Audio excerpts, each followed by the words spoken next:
Everyone, myself Nikita Khare. I am Assistant Professor in Shri Rawatpura Sarkar Institute of Pharmacy, Jhansi. Today I will discuss here modern dispensing aspect. Modern dispensing aspect में physician patient को prescription provide करता है। अब जो prescription होता है वो link होती है किस किस के बीच में, फिजिशियन के बीच में, फार्मासिस्ट के बीच में, पेशेंट के बीच में। कैसे होती है? फिजिशियन देता है पेशेंट को, फिर पेशेंट लेके आता है फार्मासिस्ट के पास। अब फार्मासिस्ट क्या करता है, उस प्रिस्क्रिप्शन में जो भी इंस्ट्रक्शंस दिए होते हैं वो पेशेंट को उसके लिए काउंसिल करता है, उसको गाइडेंस प्रोवाइड करवाता है, जो भी इंफॉर्मेशन उसमें लिखी होती है। अब जैसे कि रूरल एरिया में क्या होता है कि जो भी पेशेंट होते हैं वो ज़्यादा एजुकेटेड नहीं होते हैं, तो उनको पूरी तरीके से हम कन्वेंस करें कि जो भी उसमें इंस्ट्रक्शंस दिए हुए हैं उनको हमें फॉलो करवाना है। इस तरीके से हम पेशेंट को काउंसिल करते हैं कि उसके बारे में, जैसे कि उसके किस टाइम लेनी है, उसके प्रिकॉशन के बारे में, स्टोरेज के बारे में हम बताते हैं। अब कहाँ पे हम गाइड करते हैं पेशेंट को? बेसिकली जैसे कि अगर हॉस्पिटल है तो जो हमारी ओपीडी होती है, वहाँ पे हम क्या करते हैं, पेशेंट को गाइडेंस प्रोवाइड करते हैं। कैसे? या तो हम इसको रिटन में बताते हैं या इसको पिक्टोग्राम के थ्रू बताते हैं कि जो मेडिसिन है उसका कैसे हमें सेफ यूज़ करना है, कि एक्सेस में नहीं लेनी है। कि बहुत सारे पेशेंट क्या करते हैं कि भूल जाते हैं मेडिसिन, सुबह की भूल गए तो वो दोपहर में 2 बार ले लेते हैं। तो ये क्या है, हमें इसका सेफ़ यूज़ बताना है, उसको प्रॉपर तरीके से गाइडेंस देना है। ठीक है। अब मटेरियल कौन कौन से यूज़ हो रहे हैं हमारे पेशेंट काउंसलिंग में, क्योंकि इन्फॉर्मेशन हम मेडिसिन की बताते हैं ना, इंस्ट्रक्शंस उसमें जो भी दिए हैं वो फॉलो करवा रहे हैं। तो सबसे पहले हमारा आ जाता है लाइब्रेरी सोर्स। तो लाइब्रेरी सोर्स में क्या है? Text book, reference book. ठीक है, रेफरेंस बुक है, टेक्स्ट बुक है और IDRs हैं। अब काउंसलिंग एड्स में क्या है? जो भी इन्हेलर्स हैं, नेबुलाइज़र हैं, स्प्रे हैं, इनका कैसे यूज़ करना है वो हम बताते हैं, जो भी फार्मासिस्ट होते हैं। यूज़ ऑफ पिक्टोग्राम के थ्रू बताते हैं कि जैसे कि do not store medicine where children can reach. ठीक है, डायग्राम के थ्रू बता देते हैं कि कैसे यूज़ करनी है मेडिसिन। अब जैसे अगर हम बताते हैं पेशेंट को, तो उसके पहले हमें उसकी गाइडेंस प्रोवाइड कर रहे हैं, तो उसके पहले हमें उसकी जो भी पास्ट हिस्ट्री है, मेडिकल हिस्ट्री है, उसके बारे में हमें नॉलेज होनी चाहिए। जैसे कि डायबिटीज़ हुई, हाइपरटेंशन हुए, कि उसे कोई एलर्जिक रिएक्शन तो नहीं है। फिर उसके बाद हम उसको काउंसिल करते हैं पेशेंट को। तो सबसे पहले फिर हम देखते हैं किस बेसिस पे, ऑन एडमिनिस्ट्रेशन ऑफ ड्रग। तो देखते हैं कि किस route of administration, time of administration, किसके साथ मेडिसिन लेनी है, इसके बिहाफ पे हम उसको काउंसिल करते हैं।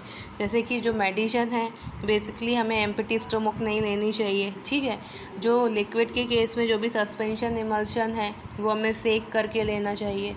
अब सस्पेंशन में क्या होता है कि अगर सेक करके नहीं लेते हैं तो उसके जो पार्टिकल्स होते हैं वो क्या हो जाते हैं, नीचे सेटल डाउन हो जाते हैं। तो जो लिक्विड है वो बेसिकली हमें शेक करके यूज़ करना चाहिए। जो शेड्यूल के अकॉर्डिंग मेडिसिन है उसके अकॉर्डिंग हमें मेडिसिन लेनी चाहिए पर डे के हिसाब से। ऐसा नहीं कि एक दिन भूल गए तो दूसरे दिन डबल डोज ले लिया। ठीक है। अब दूसरा है हमारा, जो भी हम बॉटल है तो बॉटल की लिड को जैसे लिक्विड के केस में मेडिसिन लेने में यूज़ नहीं करना चाहिए। ठीक है। अब हम आते हैं on proper and safe use of medicine. तो जो भी हमें डायरेक्शन दिए गए हैं, इंस्ट्रक्शंस दिए गए हैं, उसके लिए हमें जो ड्रग दी गई है प्रॉपर यूज़ करनी चाहिए। कि जैसे आई ड्रॉप के केस में कि कैसे हमें अप्लाई करना है, ड्रॉपर और कंटेनर और सॉल्यूशन। ठीक है। फिर duration of course for which drug has to be taken. ठीक। अब हम आते हैं ऑन स्टोरेज ऑफ मेडिसिन। अब इसमें जैसे जो मेडिसिन है वो किस तरीके से हमें स्टोर करनी है, ड्राई प्लेस पे, कूल प्लेस पे या डार्क प्लेस पे। बहुत सारी जो मेडिसिन हैं तो वो सनलाइट से क्या हो जाते हैं, उनके इंग्रेडिएंट ख़राब हो जाते हैं, डिग्रेड हो जाते हैं। तो हमें जो मेडिसिन की जो स्टोरेज है वो उसके अकॉर्डिंग करनी चाहिए। ठीक है। फिर हम आते हैं कि एक्सपायर्ड मेडिसिन है उनको क्या करना है, हमें डिस्कार्ड करना है। ठीक है। और मेडिसिन यूज़ करने के बाद बॉटल के केस में, लिक्विड के केस में उसका जो लिड है वो प्रॉपरली टाइट लगा के रखना है, ठीक है।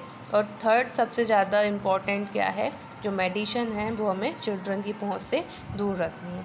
अब सिग्निफिकेंस क्या है पेशेंट काउंसलिंग के, कि जो सेफ़ यूज़ और प्रॉपर स्टोरेज करनी है, मेडिसिन को सेफली यूज़ करना है, उनकी प्रॉपर स्टोर करना है। मेडिकेशन एरर हो रही है उनको हमें मिनिमाइज़ करना है। एजुकेशन में क्या है, जो हेल्थ और कम्युनिटी है उसको एजुकेटेड करना है, एपिडेमिक्स, एंडेमिक्स और हेल्थ एजुकेशन के रिगार्डिंग। अवेयरनेस में क्या करना है हमें, अवेयरनेस में जो भी सर्विसेज हैं, ठीक है, फार्मासिस्ट की जो सर्विस है उनको कम्युनिटी को क्या करना है, अवेयर करना है, ठीक। अब हम देखते हैं कि जनरल एडवाइस क्या है प्रिस्क्राइब ड्रग के लिए, ठीक है। जैसे कि बोरिक एसिड है तो बोरिक एसिड को हमें ओरली नहीं लेना चाहिए, ठीक है।